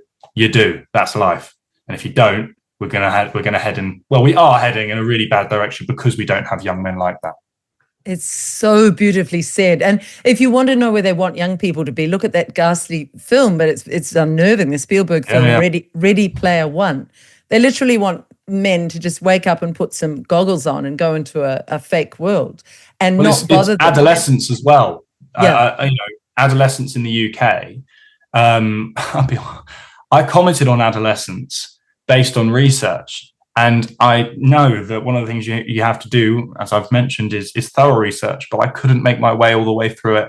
This film that Keir Starmer recommended. Yes. The minute he recommended it, I thought that's got to be a really bad film. Really. So in the UK, it was released and it hit #1, and it was a Netflix show. I think there were a few episodes, film / kind of show, but Keir Starmer would refer to it as a documentary. Really, I mean, he treats it as fact, and it's the idea that a young boy gets influenced by toxic male influences and then commits murder. And of course, the young boy is a white, normal, heterosexual male. And he's a kid, and it's propaganda. It's pure propaganda, and not only that, it's so harmful towards young men. When I was at university, as I mentioned, for 3 weeks, I was told on the first day that because I'm white, I then hold a privilege which is going to be upsetting towards black or mixed race individuals. How many genders are there? Are you all like some right-wingers, man? I don't believe in left or right wing, no, I'm just have an opinion. How many genders are there? Man, this is some dumbass shit, bro. You don't know? You're some transphobic shit, aren't you? So you're a freedom fighter for the people? Yes. Harassing college students. Harassing college students. Yeah. Name one thing I've done that is harassing anybody. Name one. Well, for one thing, a lot of trans students study here and they don't want to hear this transphobic shit. Do you think you're capable of having a debate? No, I don't want to debate. You don't want to debate? I just want to do this. You've not allowed me to have a capable, articulate, what do you say, white saviour complex? White saviour complex. White saviour complex. Relax. Do you believe in white? Do you believe in white privilege? Do you know white people are more oppressed than black people at the moment? No, you need to give it a fucking... You're joking. That is ridiculous. Yeah, it's part of the school rule. Well, sorry, school rules, university rules. That's engendering racism, insecurity, victim mentality. It's weakening. It is. You are simply the product of the color of your skin rather than a product of your character and your personality. And the feminist movement is a Rockefeller psyop designed to take women away from the responsibility of raising their own children and give that responsibility over to the state. It's designed to generate 2 forms of taxation and to indoctrinate your children. Part of the psyop is tricking women into believing that having a high body count is some sort of freedom or empowerment, which couldn't be further from the truth. They are literally oppressing you in their Rockefeller system while telling you the lie that getting married, having lots of babies, and cooking homemade meals for your family is somehow not empowerment. Right now, our civilization is at a crossroads, and I get a lot of messages asking me if it's even worth bringing babies into this world with all the crazy things that are going on. Be a rebel. Get married. Have the babies. Homeschool those babies. Raise them to be strong, independent thinkers. Cook for your family. Take care of their health, and you will truly be a very happy, fulfilled individual person. That is the real flex in 2025. If we look at China and think of the way they propagandize over there, or they did in Russia, and possibly still do, We laugh at them and we think, oh, those poor people, they're so controlled by their government. This is government control by stealth, isn't it? Mind control. Yeah. And I mean, the list of rules I got, just think about it. You know, you've just turned into an adult, you've moved out, and go back to infantilization. And you go to university to discover what it is to be a young person or a young man or a young woman. And you get told, don't be ableist, don't be classist, don't be sexist, don't be misogynistic, don't be homophobic. What else was there? I mean, there was a few more, but sorry, I can't remember them all. And then you get told that you need to check your privilege. That was the term they used. Check your privilege, because you may hold unconscious hierarchies within a conversation. Wear a pronoun badge. Make sure you ask for people's pronouns before you speak to them. What else was there? Be kind, which sounds normal, right? But just think about it. I'm a grown man. You're telling me to be kind, and I remember saying, quite transparently, I think this is racist. I think this is really divisive. I don't feel, as a white, heterosexual, normal English male, like I'm welcome here. So it's inclusive until you get to someone like me, who's just an average person. And I mean, I recommend anybody to head over to my YouTube. It's one of my more recent videos where I release about a half an hour short documentary breaking down my entire university experience. And it's quite detailed, but the kind of things that I was experiencing within that institution was blatant Satanism, and I'd never used that term loosely, like genuine Satanism, violence against me, death threats. I had people camping outside or not so much camping, but loitering and waiting in the corridor for me to come out of my room, so they can engage with me and call me a Nazi and attack me. I got into physical fights there, and this was all quite simply for saying that a man is a man and a woman is a woman. That was the beginning of this, and I got a complete hellish attack on my name, my living situation, and so forth. And yeah, for something as simple as that. Disgraceful. The Satanism. Do you mean ceremonies or yeah? So they're things like weird photos would be promoted across these Instagram accounts that I went to, the students I went to university with.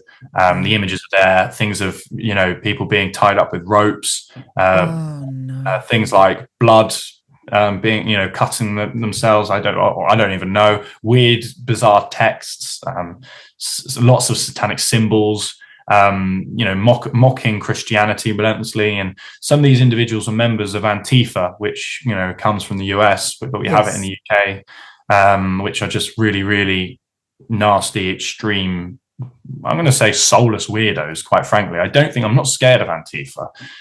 They are just soulless and cover their faces and work in very suspicious manners.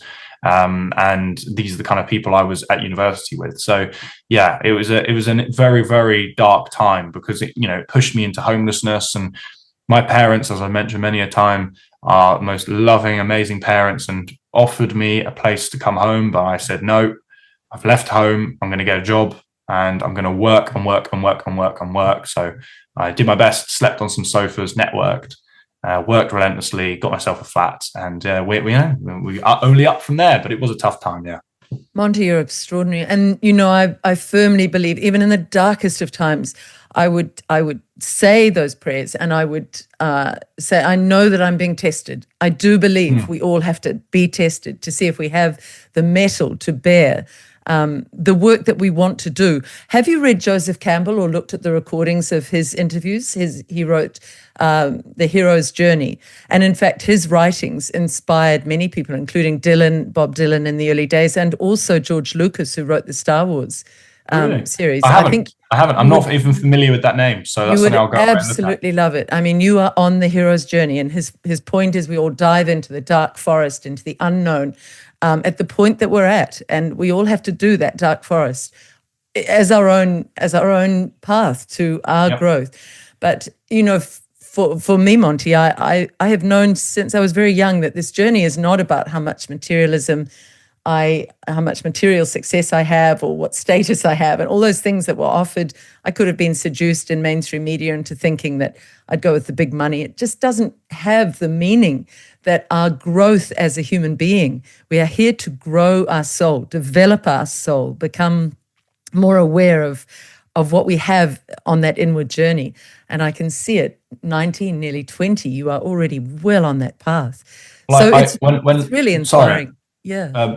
Sorry, I didn't mean to interrupt you there, but it was just something that I was reminded of, which is when I was 14, 15, when lockdown hit, and specifically when I was in school and I had teachers say to me, why are you doing this? It's like self-harm, isn't it? It's like you're forcing yourself to go through difficulty. So why? And it's like, this was in response to my maths teacher. And I said, because I can't look at my child in the face when I do have a child in the future, and the world be in disarray and be a complete disgrace, and say that as a dad, I didn't try. And yes. That was always my original motivation. I'm not here necessarily to win. I would love to, but that wasn't my roots in all this. It was about saying I have to try. And I couldn't sleep at night knowing that I am allowing the future of my country, the future of the West, even the future of the world, you could say, to be, just go down the drain. I can't do it. So that has always been a strong motivation of mine. Same with me. Let's go back to your website. Just these other headings. So we had freedom first. Your second heading of what motivates you is power to the people. Just elaborate on that, because it's a beautiful phrase. Yeah, as I mentioned earlier, when talking about democracy and looking at the UN, etc., the people need to be given a voice, and the people don't have a voice. And this goes back before lockdown. This is not a modern thing. This has been going on a long time, where we have painful two-party politics, where you ping off to the Conservatives or Labour in the UK, and then suddenly it's like, okay, well, we're bored of them, and then everything gets changed again, and it's just chaos. Democracy needs to thrive in a way where the people have an opinion and it gets listened to. And in the UK, you have a local MP. You go and speak to your local MP, and the MP is supposed to address the issue. Well, all through lockdown, my father was writing to my local MP, and maybe he had some influence there, but ultimately that wasn't properly addressed. That is not democracy. Just because you vote somebody in doesn't mean it's just you vote them in and walk away and we can trust them now. The people, they are public servants. The people need to hold need to hold politicians to account at all times. Humans are fallible. There's nothing wrong with making mistakes. But there needs to be proper public scrutiny, and it's not the leader of the opposition. We shouldn't just offload it to the leader of the opposition. We should offload it to the people. Yes. That's what I think. I really think that that's where we need a dramatic change in our politics. It's got nothing to do with finding another leader. What we need is not a prime minister as such. We need a facilitator, someone who's there, who gets voted in to facilitate people's voices. That's what we need. It's lovely to hear. When I stood, I said in all the meetings, I said, I'm going to stand so I can get in, and then pull it down from within while you pull it down from outside. Because my feeling was we need decentralization as quickly as possible. Yep. We need to get power back to every village and every town. And then if I'm voted in as your mayor, Monty, and I'm in the cafe getting a coffee, you come up to me and go, Liz, I wrote to you a week ago and asked you to fix that drain down the road. You haven't done anything about it. You're being paid to do that job. Could you get onto it? And then I'll say, I'll call you as soon as it's done, Monty. So that is direct. We need direct accountability. Get away from everything large, everything centralized, everything impersonal. And I think we then end up with a very small number of people maybe sitting in Westminster or in Wellington here in New Zealand who maybe coordinate the roading system or coordinate the hospitals. But all power that can be devolved back to the people as quickly as possible is the way. Yeah, and what you generate from that as well is this thing called community, which we've lost in the UK. Yes. I moved into my a previous flat I had, and I've just moved again. And I walked out to greet my neighbour, because neighbours, are very important. And there's that saying that it takes a village to raise a family and so forth, to raise a child, sorry. And in the lockdown, Jacinda Ardern said, do not talk to your neighbour. Yeah, do not exactly. talk to your neighbour. And I think that's quite strategic and significant. I don't think that's just an off-the-cuff comment. And I walked out and I said, good morning. My neighbour looked at me and said, "Why are you saying that?" And I said, "What do you mean?" She says, "No one really says that anymore." I'm like, "Well, do you think that's right?" She went, "I don't know," and walked off. And that was my community conversation over.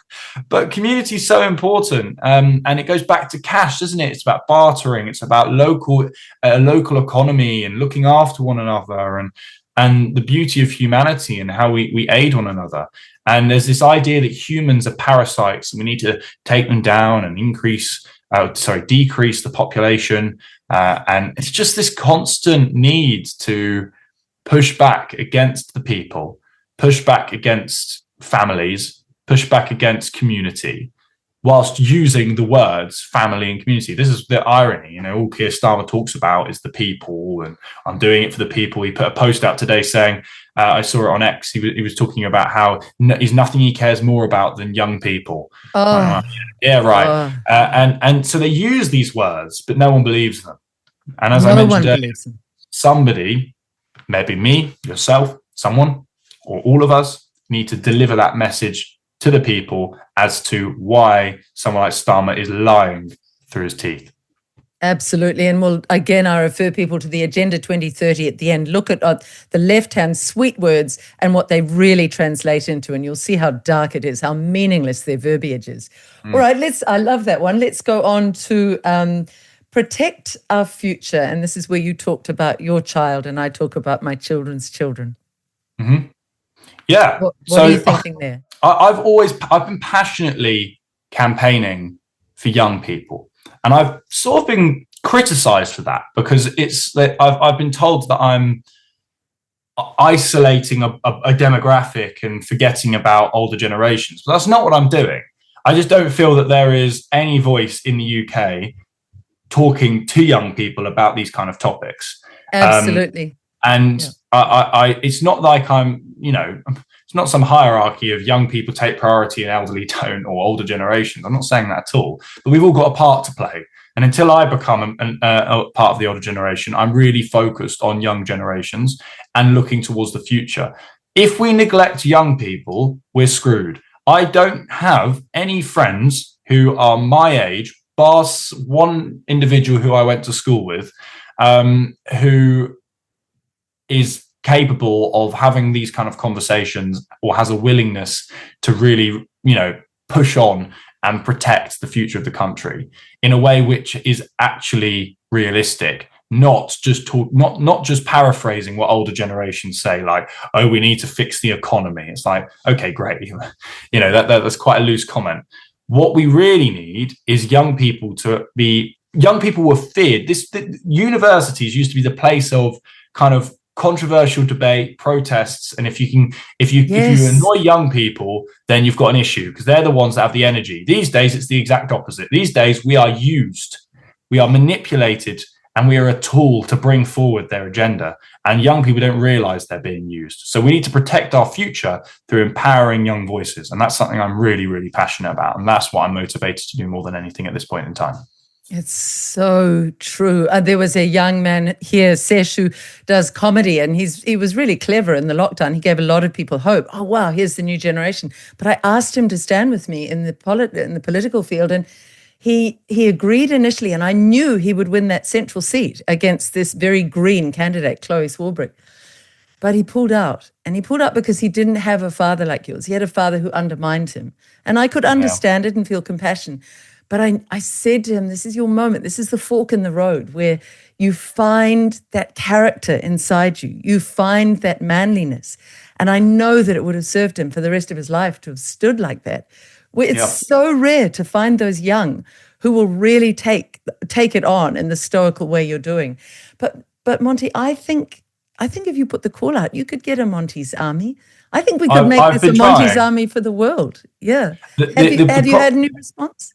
I've had a huge amount of engagement, and I actually, I've never publicly said this, but it's not a problem. I did try and do this. And what I found was I got some young people who were quite interested in disrupting my character and attempting to get inside information about me and try and slander me. So I put a very public post out, but I put a post out saying, if anyone wants to get involved, please get in contact. And established a bit of a group. And then one of the individuals reported me to the police and all of this nonsense, of which it had no substance to it. And even the police in the UK just thought it was a joke.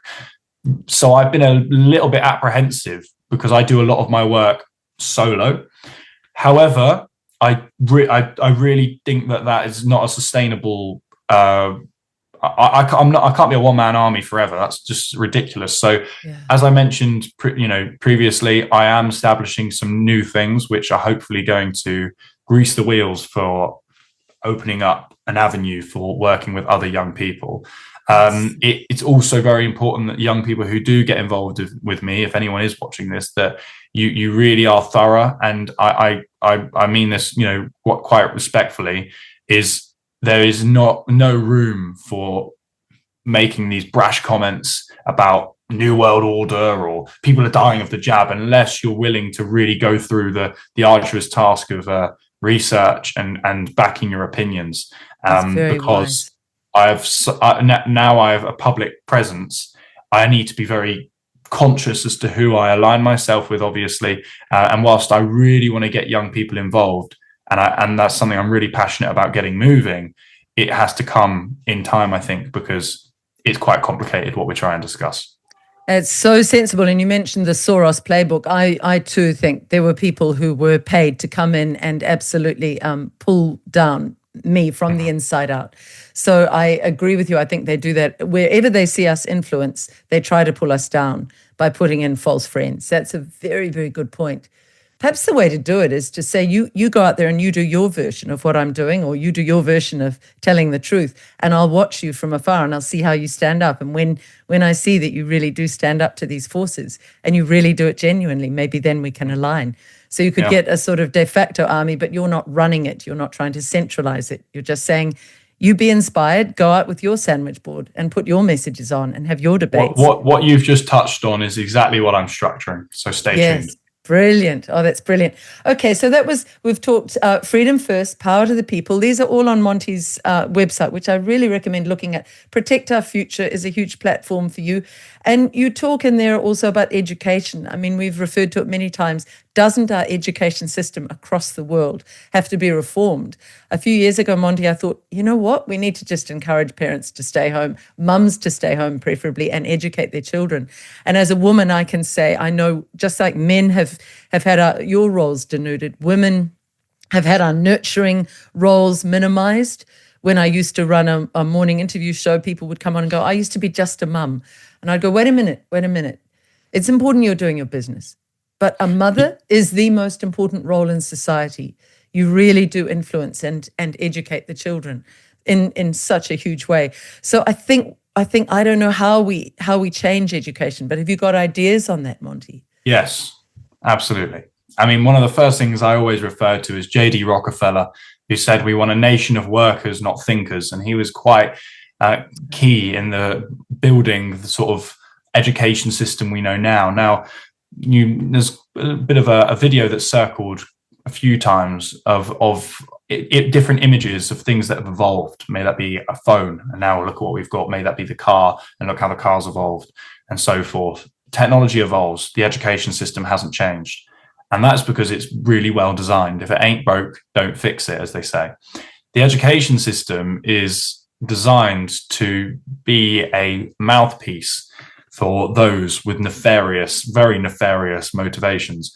And it is, for example, history, geography, complete chaos. There's no balanced history. There's no balanced geography that's being taught to young minds. And that there allows you to craft very malleable minds, right? You're young, so you're being impressionable.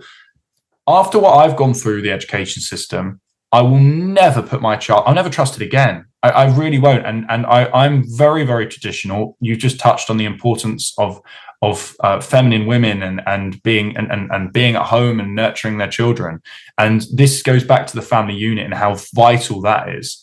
And how homeschooling is I think, by far outweighs the education system. And that's exactly what I intend to do. And that's something that, as I mentioned, stay tuned, I actually want to encourage and support in some areas too.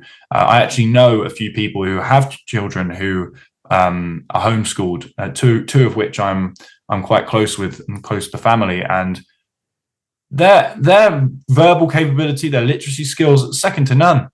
I mean, the education system is totally useless. And I'll give you a really kind of basic example. It's like, it goes back to infantilization a little bit too. It's like the behavioral management system for secondary school is so rubbish. And not only is it really bad, it doesn't evolve. So you go in at aged 11 in year 7, and then you get to 6th form and you're being treated with the same system.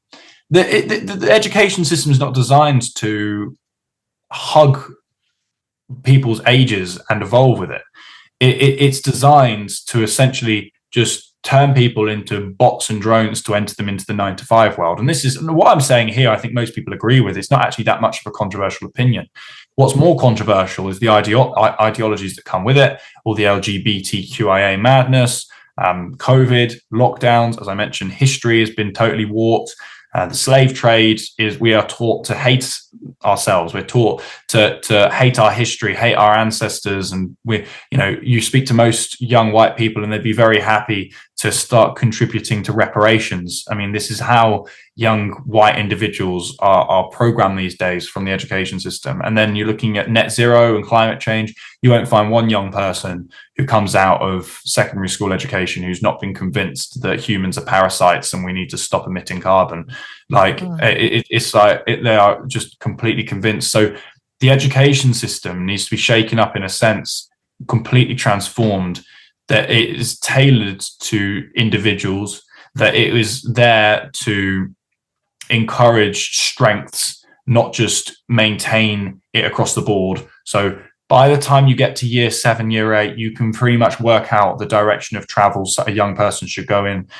If someone's not very good at maths and they're completely disengaged, you shouldn't be putting them through hours of arduous maths learning. It's ridiculous. So it's small details like that. Learning needs to be tailored for the individual, and people need to be taught the important parts of history, accurate, balanced geography, proper conversation, and more importantly, young people need to be taught how to express themselves with articulacy.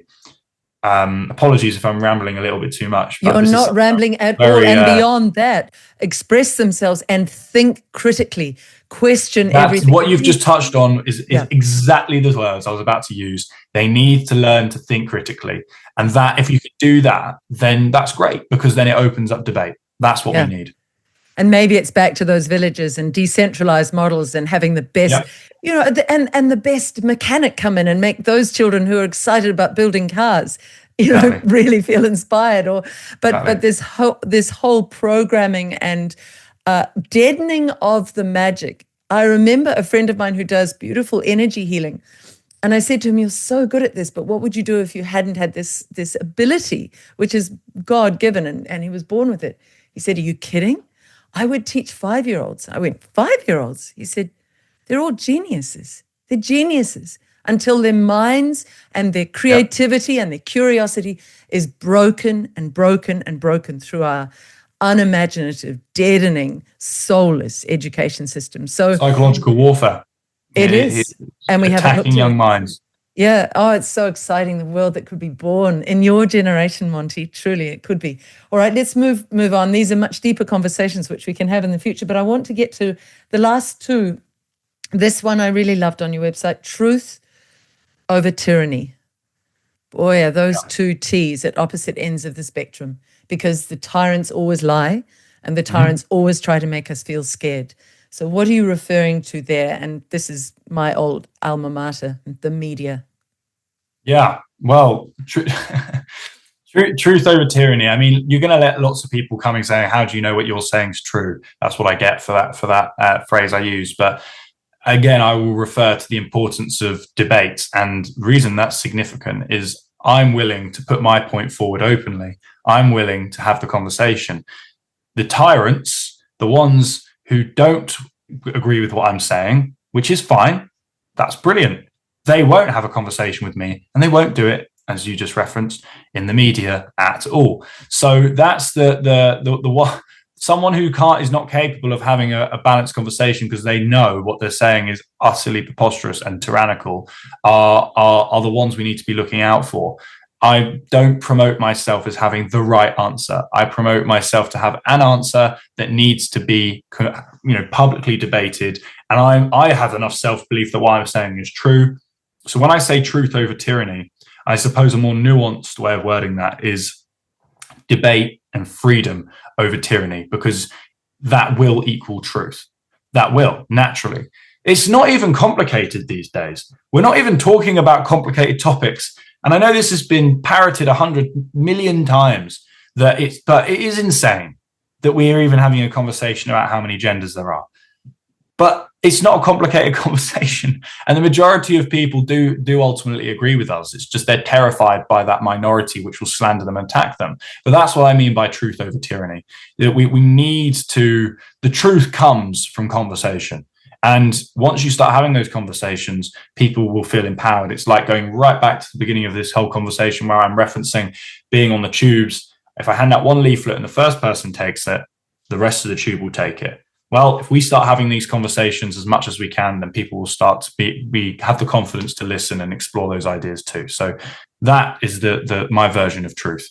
Okay, Keir, I will give you an inaccurate post. Here I'm at the COVID memorial in London, where it says that 242,290 men, women and children have died in the UK with COVID-19 given as their cause of death on their death certificates. This genuinely shows the sickening cognitive dissonance that we have in this country. More people have died of the vaccine than COVID. More people have gone through misery and loss, especially younger people who have taken your horrific injection on the basis that you think it's safe. You murdered people in my generation. I was 14 when lockdown hit, now I'm 19, and I have people of my generation saying they're getting irregular periods, ending up in hospital with all sorts of issues. I know people who are falling on football pitches, playing with their mates. You did this. You're a fucking liar. And I'm going to do everything in my power to try and make that a reality for you. Whilst I'm young, whilst I'm naive, and whilst I've got an awful lot to learn in life, I can still see the bigger picture. Keir, you're nothing more than a pawn in a global chess game. You're an emasculated, useless puppet, and there are so many young people who are pissed off with the previous government and also pretty pissed off with you now. And we're coming for you. And as long as I am alive, and as long as many other young people are alive, we ain't going to forget the misery and torment you have put into our generation from you contributing and being a paramount part of the destruction of our country, but now extending to the destruction of the world. I mean, the whole media branch of our society is meant to be holding the feet to the fire of the politicians. So when I was growing up, there were those inspiring journalists who would get on our mainstream television and they would really pummel. The leader we had back then was a man called Muldoon, a very good debater, very cunning. But as a child, I could watch and think, oh yeah, his body is showing, his facial expressions are showing lying. I knew, I could tell, but you need to be able to see that exposure. Now we simply have propagandist shills in the media who just say what the government wants them to say. And you know, there's a point, Monty, that intelligence, I don't know if you've thought about the definition of intelligence, but I read this once, that someone who's intelligent really realizes that the more they know there is to know. And so they're constantly questioning and being curious and being willing to learn. That's what our media could be used for. And as part of that, get our politicians on there and say, you can't know that carbon is bad for the environment. Doesn't carbon actually feed our trees?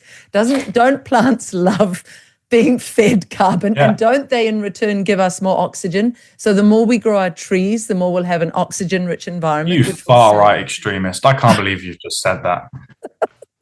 How dare you? If only we could have debates without the name calling, we could get to something approximating the truth, but always be curious and always be willing to learn more. Always. Absolutely. Always. Okay, your last one, defend British values. I loved this. Talk about that.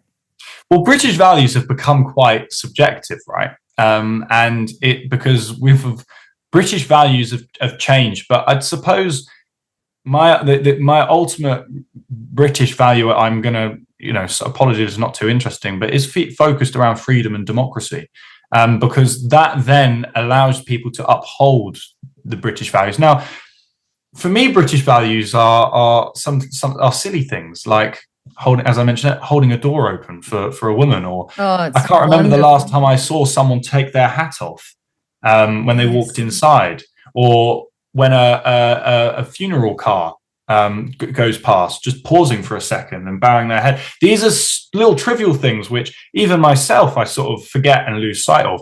They're for me quite special, and I feel that's very in keeping with the British culture. Or, you know, it's something that I hold quite close to my heart. But none of these things would be there if we didn't have that mentality of the people first, democracy, open debate, freedom of speech. And you're probably thinking, well, how do those things interlink? Like, why are they significant? Because it's conversations, community, family life that allows you to explore these tiny little details of life. As soon as you start suffocating the creativity of humanity and culture through a vast attack on our freedom with removing cash or digital IDs or lockdowns and just depressing everyone, people just lose sight of the essence of being human and having these little intricate traditions. And I suppose, for me, British values is freedom of speech, democracy, and community, and respect. And with that, everything else comes from it. That is the bedrock of Britain, as far as I'm concerned. And I think you referred to something else that's intrinsically British too. You talked about Tesla as a very unimaginative car. It's so uniform, it's so dull. You look at a lot of our car design, the beauty has gone out. Think of the 60s when we had those British sports cars roaming around the gorgeous undulating countryside. Or we had beautiful British homes being built with wonderful gardens where people really treasured the beauty and the beauty in your parks. All this beauty is being taken away. So we look at this grayness and this dullness, and we're being told we as humans don't matter. But Monty, intrinsically we matter. Each one of us is a perfect child of, well, in my world, of God, of the divine. And each one of us has such value. So perhaps we end there. Do you have a faith that informs your courage, your values? I think myself, along with many other people, turned in a direction of believing God. And I'll close on this, but it's a whole other conversation. Is I mentioned at the beginning of this is my dad was a great admirer and studied Nietzsche, and of course Nietzsche's views on Christianity and God being dead is one which doesn't welcome my position. So me and my dad definitely on this topic completely split, because my dad's one of the, as I mentioned, fear of freedom. He believes that Christianity, he would say religion is another form of control. And he's not wrong there. He's not wrong that human beings have come in and interceded between the divine and the individual and have mucked it up, because humans do that. So he's not entirely wrong there. I agree with that. My position is I'm not a religious person at all. I'm a follower of Christ and his principles and his teachings. Yes. And I think anybody, whether you're an atheist or whatever you want to be, you can't deny that what Christ taught and what you can get from Matthew, Mark, Luke, and John in the Gospels, are wonderful teachings and principles to live your life by. And I think to an extent, my dad would agree with the cultural significance of Christianity. When Easter turns up, my dad will listen to Bart St. Matthew's Passion. That was something we had to listen to growing up as just a case of principle. So it's not like my dad rejects Christianity and what's contributed, but he does reject the idea of a God. And my closing words on this is my dad takes it so far that I was brought up not as an atheist, but as somebody who wouldn't even define themselves as an atheist, because by saying that, it's almost saying there's an opposite. There's the possibility of God. That's how strong it was for me. But I went through quite a transformative experience because I observed so much evil and so much disgust.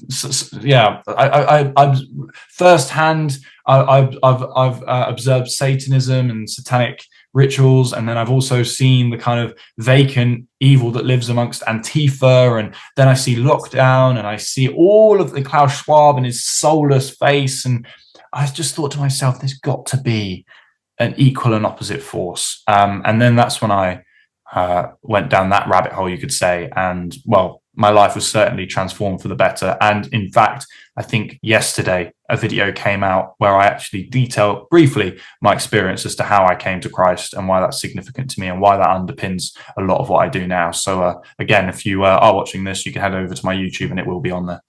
And we'll put that underneath, and the earlier one that you referenced, and obviously underneath will be a reference to your website, which is extraordinary.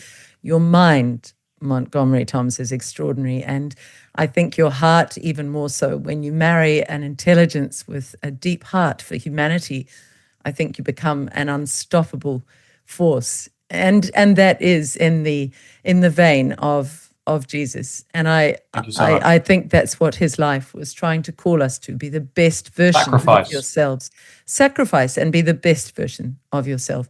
We're going to end with a beautiful image that I found, which is an AI version of the image of Christ on the Shroud of Turin. So we'll go to that, and then we'll go to the Agenda 2030, something beautiful, and then have a look at Agenda 2030, everybody, and see the words and how the words have been twisted. But Montgomery Thomas, it's been a delight to talk to you. Thank you so much. Thank you so much. God bless, and I really appreciate this interview. Thank you. And may there be many more. Thanks, Monty.